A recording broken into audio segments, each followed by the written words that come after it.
அனைவருக்கும் வணக்கம். TNPSC group 1 2026 ஆண்டுக்கான நோட்டிஃபிகேஷனை ஜூன் மந்த் வந்து டிஎன்பிஎஸ்சி ரிலீஸ் பண்ண போகிறாங்க. அதுக்கு முன்னாடி இந்த டிஎன்பிஎஸ்சி குரூப் 1 லாஸ்ட் இயர் நீங்கள் அட்டன் பண்ணி ஒரு மெயின்ஸ் வரைக்கும் வந்து என்னால் கிளியர் பண்ண முடியல அப்படின்னு சொல்லக்கூடிய ஒரு கேண்டிடேட்டாக நீங்கள் இருந்தீங்கன்னா கண்டிப்பாக இந்த இயர் வந்து உங்களுடைய சான்ஸ் ஆஃப் செலெக்ஷனை வந்து நீங்கள் வந்து ஜாஸ்தி பண்ணணும். அதுக்கு வந்து நீங்கள் என்ன பண்ணணும்னா ஆன்சர் ரைட்டிங்கில் போன வாட்டி கண்டிப்பாக நீங்கள் ஏதாவது ஒரு மிஸ்டேக் நீங்கள் பண்ணியிருப்பீங்க. அதனால தான் வந்து உங்களுக்கான அந்த சான்ஸ் வந்து இல்லாமல் போயிருக்கு. அதனால நீங்கள் வந்து ஆன்சர் ரைட்டிங்கை நம்ம ஒழுங்காக பண்ணோமா, எக்ஸாமில் நம்ம ஆன்சர் ரைட்டிங் ப்ராப்பராக நம்ம பண்ணோமா, மோனோடோனஸாக நம்ம எழுதணுமா, அதாவது வந்து ஒரே மாதிரியே கேள்விகளை நம்ம அணுகியிருக்கோமா அப்படின்றதெல்லாம் வந்து நீங்கள் பார்த்துக்குங்க. எப்போதுமே வந்து நம்ம ஆன்சரை வந்து கொஷினுக்கு தகுந்த மாதிரி டிஃப்ரென்ஷியேட் பண்ணி நம்ம வந்து காட்டணும். எல்லா கொஷினுக்குமே ஒரே மாதிரி மோனோடோனஸாக வந்து நம்ம எழுதக்கூடாது. இது first point.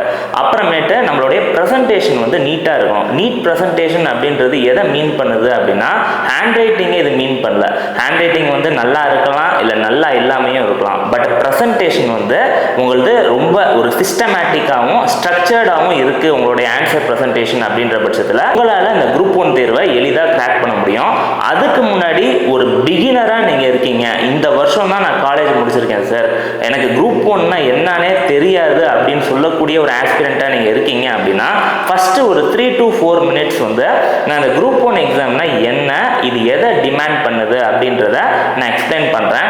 Towards the end of the session நான் என்ன பண்ண போகிறேன்னா பிகினராக இருந்தால் நீங்கள் எந்தெந்த ஸ்கில் செட்ஸ் எல்லாம் ஆக்வேர் பண்ணணும், அதாவது நம்ம வந்து ஒரு சில திறன்களை நம்ம டெவலப் பண்ணணும், அது என்னென்ன அப்படின்றத நான் எக்ஸ்பிளைன் பண்ணுறேன். அதே மாதிரி லாஸ்ட் இயர் உங்களுடைய சர்வீஸை மிஸ் பண்ண கேண்டிடேட்டாக நீங்கள் இருக்கீங்க அப்படின்ற பட்சத்தில் நீங்கள் என்னென்ன பண்ணணும் அப்படின்றத நான் towards the end of the session வந்து நான் சொல்ல போகிறேன். ஸோ இந்த வீடியோவை ஸ்கிப் பண்ணாமல் லாஸ்ட் வரைக்கும் பாருங்கள். ஃபஸ்ட்டு வந்து நம்ம இந்த குரூப் 1 எக்ஸாம் 2026 எப்போ நோட்டிஃபிகேஷன் வரப்போகுது அப்படின்னு நீங்கள் வந்து பார்த்தீங்கன்னா ஜூன் 23 வந்து உங்களுக்கு நோட்டிஃபிகேஷன் வரப்போகுது.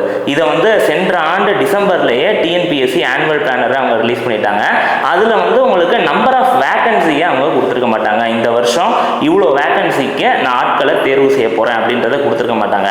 அதில் என்ன இருக்கும் அப்படின்னா நோட்டிஃபிகேஷன் என்னைக்கு ரிலீஸ் ஆக போகுது, எக்ஸாம் என்னைக்கு நடக்க போகுது அப்படின்றதற்கான டீட்டெயில்ஸ்லாம் அவங்க வந்து கொடுத்துருப்பாங்க. இந்த குரூப் 1 எக்ஸாம் என்னைக்கு நடக்க போகுது அப்படின்னு சொல்லி நம்ம பார்த்தோம்னா செப்டம்பர் 6 அன்னைக்கு இந்த குரூப் 1 எக்ஸாம் வந்து நடக்க போகுது. இதுதான் வந்து எக்ஸாமில் இருக்கக்கூடிய முக்கியமான டேட்ஸ் வந்து இதெல்லாம் தான். இப்போ நெக்ஸ்ட் இந்த குரூப் 1ல எந்தெந்த சர்வீசஸ்லாம் இருக்குது அப்படின்றத நம்ம பார்க்கலாம். இதில் வந்து உங்களுக்கான ஏஜ் லிமிட்டை குறைந்தபட்சம் கட்டாயமாக நீங்கள் வந்து 21 வயதை வந்து நீங்கள் பூர்த்தி பண்ணியிருக்கணும், கம்ப்ளீட் பண்ணியிருக்கணும். அப்படின்னா மட்டும்தான் நீங்கள் இந்த தேர்வுக்கு எலிஜிபிலிட்டி ஆவீங்க. ஸோ மேக்ஸிமம் ஏஜ் லிமிட் வந்து 34. இது யாருக்குன்னா நீங்கள் வந்து ஒரு அதர் கேட்டகரியில் வரீங்க, அதாவது நீங்கள் ஒரு reserved category BC, MBC, BC Muslim, SC, ST இது மாதிரி ரிசர்வ்டு கேட்டகரியில் நீங்கள் வராத ஒரு ஓசி கேண்டிடேட்டாக நீங்கள் இருக்கீங்க அப்படின்ற பட்சத்தில் 34 வயசு வந்து உங்களுக்கான மேக்ஸிமம் ஏஜ் லிமிட்டாக டிஎன்பிஎஸ்சி ஃபிக்ஸ் பண்ணியிருக்காங்க. அதுவே நீங்கள் ஒரு ரிசர்வ்டு கேட்டகரியில் வரீங்க, அதாவது BC, MBC, SC, ST, SCA, BC Muslim இது மாதிரி ரிசர்வ்டு கேட்டகரியில் நீங்கள் வரீங்க அப்படின்ற பட்சத்தில் 39 வயசு வரைக்கும் இந்த தேர்வை உங்களால் எழுத முடியும். ப்ரொவைடட் இதில் வந்து ஒரு பாயிண்ட் ஒன்று இருக்குது, அதாவது COVID-19 லாக்டவுன் சமயத்தில் வந்து நம்ம தமிழ்நாடு அரசு என்ன பண்ணாங்கன்னா ஒரு +2 இயர்ஸ் வந்து ஏஜ் ரிலாக்ஸேஷன் வந்து ப்ரொவைட் பண்ணாங்க. அது எது வரைக்கும் அது செல்லுபடி ஆகும் அப்படின்னு நீங்கள் வந்து பார்த்தீங்கன்னா செப்டம்பர் 12 வரைக்கும் தான் அது வந்து ஃபோர்ஸில் இருக்க போகுது. அதுக்கப்புறமேட்டு அது காலாவதி ஆகிடும். ஸோ இனிமேல் நெக்ஸ்ட் இயர் நடக்க போகிற குரூப் 1 எக்ஸாம்லலாம் மேக்ஸிமம் ஏஜ் லிமிட் வந்து 32 ஓசிக்கும் அப்புறம் ரிசர்வ்டு கேட்டகரிக்கு 37 அப்படின்னு சொல்லி மாறிடும். பட் இந்த வருஷம் பொறுத்த வரைக்கும் இந்த ஏஜ் லிமிட்டில் எந்த ஒரு மாற்றமும் இருக்காது. நீங்கள் ஓசியில் வரீங்க அப்படின்ற பட்சத்தில் minimum age limit 21, maximum age limit 34. Reserved கேட்டகரியில் வரீங்க அப்படின்ற பட்சத்தில் மினிமம் ஏஜ் லிமிட் வந்து 21, மேக்ஸிமம் ஏஜ் லிமிட் 39 அப்படின்றத நம்ம ஞாபகம் வச்சுக்கணும். நெக்ஸ்ட் வந்து குவாலிஃபிகேஷன் நம்ம பார்க்கலாம். இந்த எக்ஸாம் நம்ம எழுதணும்னா நம்மள்கிட்ட கட்டாயமாக ஏதோ ஒரு டிகிரி, அந்த டிகிரியை வந்து நீங்கள் வந்து ரெகுலரில் பண்ணியிருக்கலாம், இல்லை கரஸ்பாண்டன்ஸில் பண்ணியிருக்கலாம், இல்லை போஸ்டல் மெத்தடில் நீங்கள் பண்ணியிருக்கலாம், அது ஒரு இஷ்யூவே இல்லை. பட் உங்ககிட்ட ஒரு டிகிரி வந்து கட்டாயமாக இருக்கணும். கட்டாயமாக உங்கள்கிட்ட ஒரு டிகிரி இருந்தால் மட்டும்தான் உங்களால் அந்த குரூப் 1 தேர்வை எழுத முடியும். அது இன்ஜினியரிங் டிகிரி, எம்பிபிஎஸ் டிகிரி அதெல்லாம் வந்து எந்த ஒரு இஷ்யூமே இல்லை. But you should have a degree. So இந்த எக்ஸாம் நம்ம எழுதணும்னா நம்மள்கிட்ட ஒரு டிகிரி வந்து மேண்டேட்டரி அப்படின்றது நமக்கு தெரிஞ்சிருக்கணும். இப்போ நெக்ஸ்ட் இந்த குரூப் 1ல இருக்கக்கூடிய வேரியஸ் போஸ்ட் என்னென்ன அப்படின்றத நம்ம பார்க்கலாம். இந்த குரூப் 1 வந்து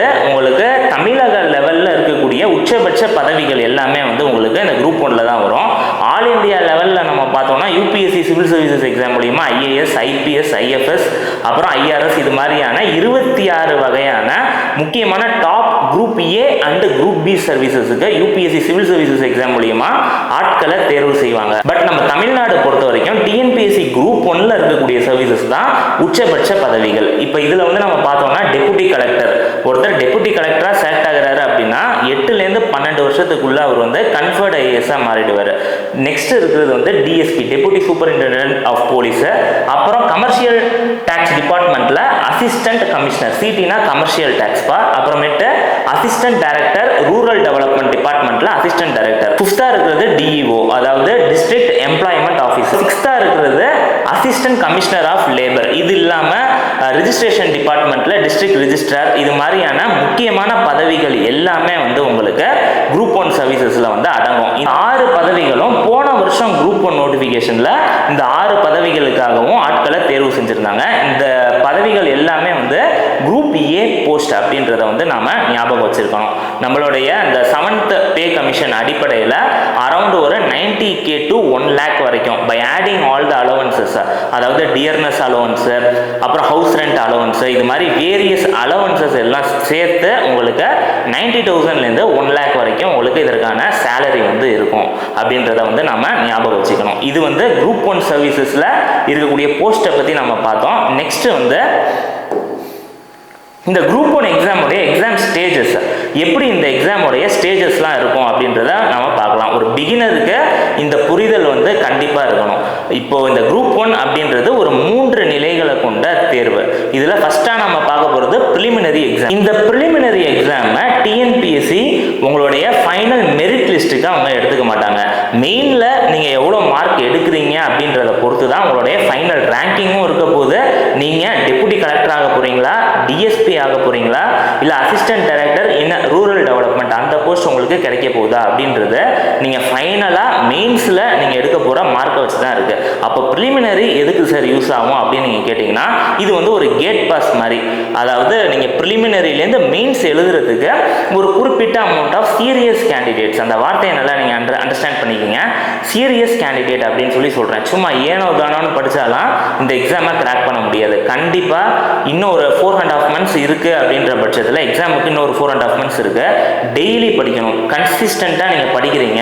ஒரு 4 மணி நேரத்துலேருந்து 6 மணி நேரம் வரைக்கும் கன்சிஸ்டண்ட்டாக நீங்கள் படிக்கிறீங்க. அதாவது ஒரு ஒர்க் பண்ணிகிட்டே படிக்கக்கூடிய கேண்டிடேட்டுக்கு நான் சொல்கிறேன். ஃபுல் டைமாக நீங்கள் படிக்கிறீங்க அப்படின்னா டெய்லியுமே ஒரு 8 hours உங்களால் இந்த தேர்வுக்காக நீங்கள் அலோகேட் பண்ணணும். அப்படி நீங்கள் டெய்லி நீங்கள் ப்ரிப்பேர் பண்ணுறீங்க அப்படின்னா இந்த தேர்வை ஈஸியாக உங்களால் கிராக் பண்ண முடியும். ஸோ ப்ரிலிமினரி எக்ஸாம் அப்படின்றது குவாலிஃபையிங் நேச்சர் தான்.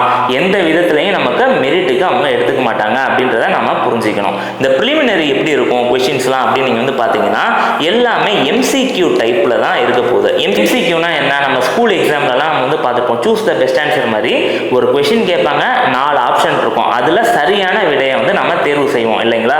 அது மாதிரி இருக்கக்கூடியது தான் எம்சிக்யூ.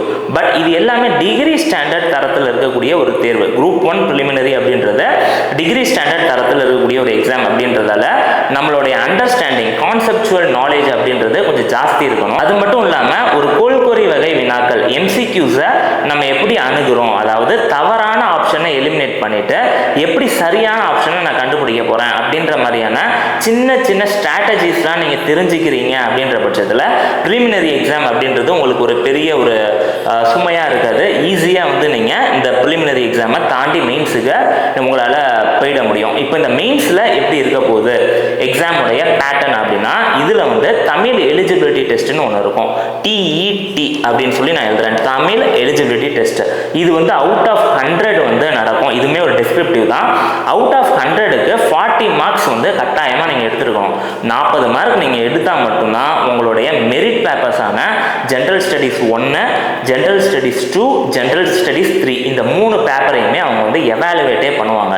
ஸோ இதில் அவுட் ஆஃப் 100 40 மார்க்ஸ் ரொம்பலாம் சொல்ல, ஒரு 40 மார்க் நீங்கள் எடுக்கிறீங்க அப்படின்னா தாராளமாக நீங்கள் வந்து உங்களோட இந்த GS1, GS2, GS3 பேப்பர்ஸை எவாலுவேட் பண்ணுவாங்க. அவுட் ஆஃப் 100 40 எடுக்கிறது வந்து ரொம்ப ஈஸி தான். நீங்கள் குரூப் 4லலாம் ஒரு தமிழில் ஒரு ஆப்ஷனலாக எடுத்திருக்கீங்க அப்படின்ற பட்சத்தில் ஈஸியாக உங்களால் அவுட் ஆஃப் 100 40 மார்க்ஸ் வந்து எடுத்துட முடியும்.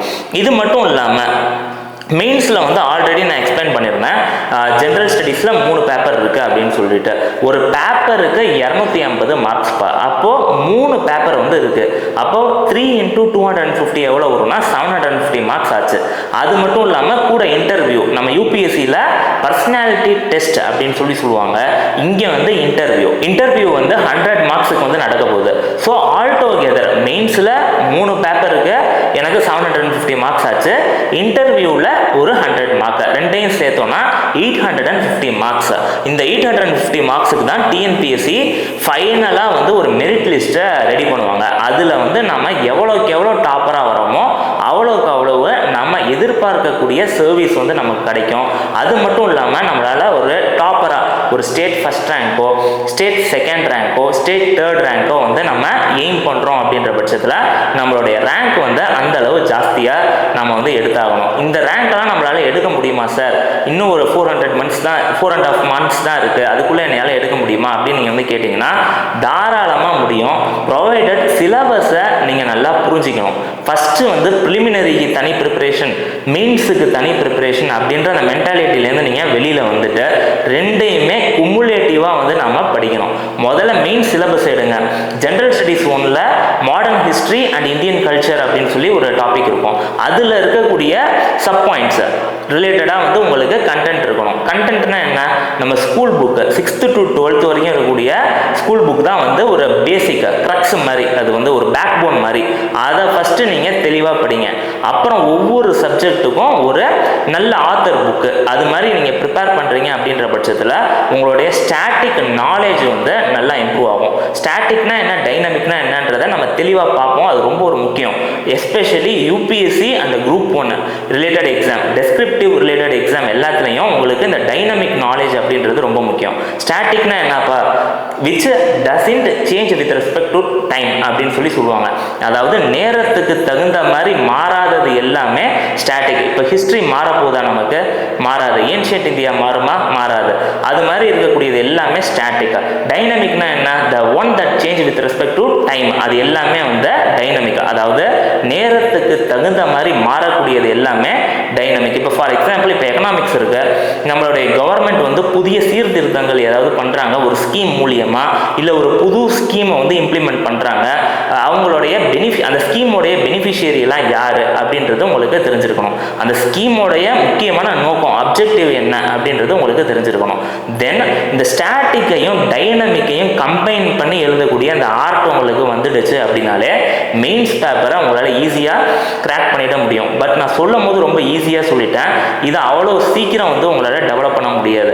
அதாவது கன்சிஸ்டண்ட்டாக ஒரு 4-5 மாதம் தொடர்ந்து நீங்கள் பண்ணுறீங்க இந்த ப்ராக்டிஸை அப்படின்ற பட்சத்தில் தாராளமாக உங்களால் இந்த மெயின்ஸ் எக்ஸாமை ஈஸியாக கிராக் பண்ண முடியும். மெயின்ஸ் எக்ஸாமில் முக்கியமானதே வந்து ஆன்சர் ரைட்டிங்னா நம்ம எப்படி நம்மளுடைய ஆன்சரை ப்ரெசென்ட் பண்ண போகிறோம் அப்படின்றது ரொம்ப முக்கியம் அப்படின்றத நான் வந்து சொல்லிட்டேன். இப்போ நெக்ஸ்ட் வந்து நம்ம என்ன பண்ணோம்னா ப்ரிப்பரேஷனை பிரிக்கக்கூடாது அப்படின்றதையும் நம்ம வந்து பார்த்தோம். மெயின்ஸுக்கும் ப்ரிலிம்ஸுக்கும் சேர்த்து தான் நம்ம படிக்க போகிறோம். இப்போ 4.5 மந்த்ஸ் இருக்குது. 3 மந்த்ஸ் வந்து டெடிகேட்டடாக ரெண்டுக்கும் சேர்த்து வந்து நீங்கள் ப்ரிப்பேர் பண்ணலாம் எக்ஸாமுக்கு. அதாவது ப்ரிலிமினரி எக்ஸாம் இன்னைக்கு நடக்க போகுது அப்படின்னா ஒரு 1 மந்த் முன்னாடியோ, இல்லை நீங்கள் ரொம்ப ஒரு அப்சல்யூட் பிகினராக இருக்கீங்க அப்படின்னா ஒரு 1.5 மந்த்ஸ் முன்னாடியோ நீங்கள் வந்து உங்களுடைய ப்ரிப்பரேஷனை ப்ரிலிம்ஸ் பெர்ஸ்பெக்டிவ்க்கு நீங்கள் வந்து சேஞ்ச் பண்ணணும். அப்படின்னா என்ன, எம்சிக்யூவை அதிகமாக ப்ராக்டிஸ் பண்ணணும். எம்சிக்யூ ஃபெமிலியாரிட்டி அப்படின்றது உங்களுக்கு நல்லா வந்திருக்கணும். எப்படி வந்து நம்ம ஆன்சரை நம்ம வந்து கண்டுபிடிக்க போகிறோம். இப்போ என்கிட்ட வந்து ஒரு ஸ்டாட்டிக் நாலேஜ் இருக்குது, ஒரு டைனமிக் நாலேஜ் இருக்குது. அது ரெண்டையும் யூஸ் பண்ணி எப்படி நான் வந்து இந்த எம்சிக்யூவை ஹேண்டில் பண்ண போகிறேன் அப்படின்ற அந்த ஒரு ஐடியா உங்களுக்கு கிடைச்சிருச்சு அப்படின்னாலே உங்களால் இந்த எம்சிக்யூ ரிலேட்டடாக எந்த எக்ஸாம்னாலும் சரி, குரூப் 4ஆக இருக்கலாம், குரூப் 2ஆக இருக்கலாம், இல்லை எஸ்எஸ்சி சிஜிஎல் மாதிரியான ஒரு சென்ட்ரல் கவர்மெண்ட் எக்ஸாமாக இருக்கலாம், உங்களால் ஈஸியாக கிராக் பண்ணிட முடியும். இந்த எம்சிக்யூ ஹேண்ட்லிங் ஸ்கில் அப்படின்றது ரொம்ப முக்கியம் ப்ரிலிமினரி எக்ஸாமை கிராக் பண்ணுறதுக்கு. மெயின்ஸ் அண்ட் இன்டர்வியூ வந்து இன்னொரு வீடியோ செப்பரேட்டாகவே நான் போடுறேன், இன்டர்வியூ எப்படி நம்ம ப்ரிப்பேர் பண்ணணுன்றதை பற்றி. பட் இப்போதைக்கு மெயின்ஸில் அதிகமான கான்சன்ட்ரேஷன் நீங்கள் கொடுங்க. ஃபஸ்ட்டு ஒரு 10 days வந்து நீங்கள் அலோகேட் பண்ணி சிலபஸை நல்லா புரிஞ்சுக்கிங்க. நான் ஏன் சிலபஸை திருப்பி எம்ஃபசைஸ் பண்ணுறேன் அப்படின்னா அதுதான் முக்கியம். நீங்கள் இந்த எக்ஸாமை கிராக் பண்ணுறீங்களா இல்லை பண்ணலையா அப்படின்றத உங்களுடைய சிலபஸ் பற்றின புரிதல், நம்ம எந்த அளவுக்கு நம்ம சிலபஸ் வந்து நம்ம புரிஞ்சிருக்கோம் அப்படின்றது தான் வந்து டிசைட் பண்ணும். இதுதான் வந்து உண்மையும் கூட. இப்போ வந்து இந்த 850 மார்க்ஸுக்கு தான் டோட்டலாக மெயின் 750, இன்டர்வியூ 100. நம்மளுடைய அல்டிமேட் எய்ம் வந்து 850க்கு நான் எவ்வளோ மார்க் எடுக்க போகிறேன் அப்படின்றதுல தான் இருக்கணும். அப்படின்றது தான் இந்த ஏரியாவில் நீங்கள் புரிஞ்சிக்க வேண்டியது. நான் வந்து ரெண்டாக செக்ரிகேட் பண்ணிட்டேன். ஒன்று வந்து பிகினர், அப்சல்யூட் பிகினர், இப்போ தான் நான் படிக்க ஆரம்பிக்க போகிறேன் அப்படின்றவங்களுக்கு தனி. இன்னொன்று வந்து வெட்டரன்ஸ், அதாவது ரொம்ப நாளாக நான் படிச்சுட்டு இருக்கேன் அப்படின்ற மாதிரியான கேண்டிடேட்டை ரெண்டாக நான் வந்து செக்ரிகேட் பண்ணிட்டேன். முதல்ல வெட்டரன்ஸுக்கு நம்ம பார்த்துடலாம். ஃபஸ்ட்டு நீங்கள் வந்து ஒரு 2 மெயின்ஸ் எழுதிருக்கீங்க, இல்லை ஒரு 3 வருஷமாக நான் மெயின்ஸ் எழுதிட்டு இருக்கேன், என்னால் மெயின்ஸே கிளியர் பண்ண முடியல அப்படின்ற ஒரு ஆஸ்பிரண்ட்டாக நீங்கள் இருக்கீங்கன்னா ஃபஸ்ட்டு உங்களை நீங்களே ஒரு செல்ஃப் எவாலுவேஷன் வந்து நீங்கள் பண்ணுங்கள். நமக்கு ஏன் சர்வீஸ் கிடைக்கல அப்படின்றத ஃபஸ்ட் நீங்கள் எவாலுவேட் பண்ணணும். அப்படி நீங்கள் எவாலுவேட் பண்ணும்போது ஆன்சர் ரைட்டிங் தான் ஒரு முக்கியமான ஒரு ஃபேக்டராக இருந்திருக்கும். நம்ம ஆன்சர் ரைட்டிங்கில் என்ன தப்பு பண்ணோம், அதை இந்த இயர் எப்படி நம்ம ரெக்டிஃபை பண்ணலாம் அப்படின்ற மாதிரி நீங்கள் வந்து யோசிங்க.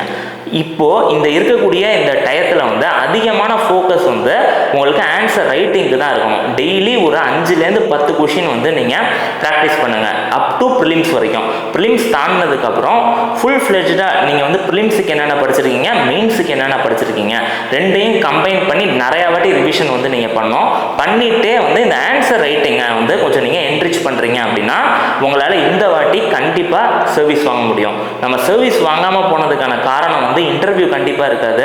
ஏன்னா மெயின்ஸில் தான் 750 மார்க்ஸ் இருக்குது. ஸோ அந்த மெயின்ஸில் நம்ம ஏதோ ஒரு மிஸ்டேக் பண்ணியிருக்கோம் அப்படின்றத நீங்கள் நல்லா புரிஞ்சு இதுக்கு முன்னாடி நடந்த தேர்வுகளில் நம்ம என்ன தப்பு பண்ணோம் அப்படின்றத ஐடென்டிஃபை பண்ணணும். ஐடென்டிஃபிகேஷன் ஆஃப் மிஸ்டேக் அது தெரிஞ்சால் மட்டும்தான் நம்மளால் அந்த தவறுகளை திருத்த முடியும், ரெக்டிஃபை பண்ண முடியும் அப்படின்றத உங்களுக்கு புரிஞ்சிருக்கணும். தென் இந்த ஆன்சர் ரைட்டிங்கை வந்து கொஞ்சம் நல்லா என்ரிச் பண்ணுங்கள். நான் ஆல்ரெடி சொல்லியிருந்தேன், மோனோட்டோனஸாக எழுதக்கூடாது அப்படின்றத வந்து நம்ம பார்த்துக்கணும். ஃபஸ்ட்டு இந்த குரூப் 1ல் 3 ஸ்டேஜ் இருக்குது, ப்ரிலிமு, மெயின், இன்டர்வியூ அப்படின்றத நான் வந்து எக்ஸ்பிளைன் பண்ணியிருந்தேன். இருக்கிறதுலையே ப்ரிலிமினரி எக்ஸாம் பாஸ் பண்ணுறது தான் ரொம்ப கஷ்டம். மெயின்ஸு, இன்டர்வியூலாம் வந்து ஈஸி தான். இது வந்து நிறையா வாட்டி சிவில் சர்வீசஸ் எக்ஸாம் இன்டர்வியூ போனவங்க, மெயின்ஸ் எழுதினவங்கள்ட்டலாம் நீங்கள் கேட்டிங்கன்னா அவங்க வந்து சொல்லுவாங்க, ப்ரிலிமினரி தாண்டது தான் எனக்கு கஷ்டமாக இருந்துச்சு அப்படின்னு. ஸோ ஒரு கஷ்டமான ஒரு ஸ்டேஜை வந்து நீங்கள் ஒரு 2-3 வாட்டி தாண்டி வந்திருக்கீங்க அப்படின்னா இந்த மெயின்ஸில் நம்ம செஞ்ச தவறுகளை நாம் வந்து ரெக்டிஃபை பண்ணோம் அப்படின்றத ஃபஸ்ட்டு உங்கள் மைண்டில் நீங்கள் ஃபிக்ஸ் பண்ணுங்கள். சிஸ்டமேட்டிக் ரைட்டிங் அப்படின்றத நான் கொடுத்துருக்கேன். இது வந்து ரொம்ப முக்கியம். ஒரு ஆன்சரை இப்படி தான் எழுதணும் அப்படின்னு சொல்லி ஒரு சில வரைமுறைகள் இருக்கும். அது என்ன அப்படின்றத ஐடென்டிஃபை பண்ணுங்கள். அது என்ன அப்படின்றத ஃபஸ்ட் நீங்கள் தெரிஞ்சுக்கிட்டு நம்ம இதுக்கு முன்னாடி எழுதின மெயின்ஸில் அதெல்லாம் நம்ம அப்ளை பண்ணோமா அப்படின்றத நீங்கள் வந்து பாருங்கள். ப்ரிலிமினரி எக்ஸாம் முடிஞ்சவொன்னா ஒரு நல்ல ஒரு டெஸ்ட் பேட்சில் நீங்கள் ஜாயின் பண்ணி உங்களை நீங்களே செல்ஃப் எவாலுவேட் பண்ணுங்கள். ஒரு நல்ல ஒரு மென்டார் சப்போர்ட்டோடு நீங்கள் பண்ணுறீங்க அப்படின்ற பட்சத்தில் இந்த மெயின்ஸில் இந்த வாட்டி வந்து உங்களால் ஈஸியாக கிராக் பண்ண முடியும். தென் லாஸ்ட்டாக நான் கொடுத்துருக்கிறது சிலபஸ் அண்டர்ஸ்டாண்டிங். இது வந்து பிகினருக்கும் ரொம்ப முக்கியம், ஒரு வெட்டரனுக்கும் இது வந்து ரொம்ப முக்கியம். டு த கோர் வந்து உங்களுக்கு தெரிஞ்சிருக்கணும் சிலபஸ் அண்டர்ஸ்டாண்டிங். அதாவது சிலபஸை எனக்கு சரியாக புரியுதா, சிலபஸில் இருக்கக்கூடிய பாயிண்ட்ஸ் ஒவ்வொன்றுக்கும் எனக்கு வந்து அர்த்தம் தெரிஞ்சிருக்கணும். அது ரிலேட்டடாக இருக்கக்கூடிய முக்கியமான ஸ்டாட்டிக் அண்ட் டைனமிக் ரிலேட்டடாக இருக்கக்கூடிய, அதாவது கரண்ட் அஃபேர்ஸ் ரிலேட்டடாக இருக்கக்கூடிய அப்டேஷனை வந்து நான் பண்ணியிருக்கேன்னா, அதாவது ஒரு 1.5 வருஷம் கரண்ட் அஃபேர்ஸ் வந்து உங்களுக்கு கண்டிப்பாக தெரிஞ்சிருக்கணும். இன்றைக்கி மெயின்ஸ் எக்ஸாம்னா அதுக்கு ஒரு 1.5 வருஷத்துக்கு முன்னாடி வரைக்குமான கரண்ட் அஃபேர்ஸ் உங்களுக்கு தெரிஞ்சிருக்கு அப்படின்னாலே இந்த எக்ஸாமை ஈஸியாக உங்களால் கிராக் பண்ண முடியும். 1.5 வருஷத்துக்கு மேலே போயிடுச்சுன்னா அது ஹிஸ்ட்ரி, கரண்ட் அஃபேர்ஸ் இல்லை. ஸோ 1 to 1.5 இயர்ஸ் வந்து பர்ஃபெக்டாக எனக்கு தெரிஞ்சிருக்கணும் அப்படின்றத ஃபஸ்ட்டு உங்கள் மைண்டில் நீங்கள் ஃபிக்ஸ் பண்ணுங்கள். இப்போ நெக்ஸ்ட் வந்து பிகினருக்கான ஸ்கில்ஸ், என்னென்ன ஸ்கில்ஸ்லாம் அவர் டெவலப் பண்ணணும் அப்படின்றத நான் வந்து எக்ஸ்பிளைன் பண்ணுறேன். இதில் உங்களுக்கு வந்து இப்போ தான் நீங்கள் படிக்க வரீங்க அப்படின்னா ஸ்டாட்டிக் நாலேஜ் வந்து உங்கள்கிட்ட சுத்தமாக இருக்காது. இந்த ஸ்டாட்டிக் நாலேஜை வந்து நீங்கள் டெவலப் பண்ணணும்.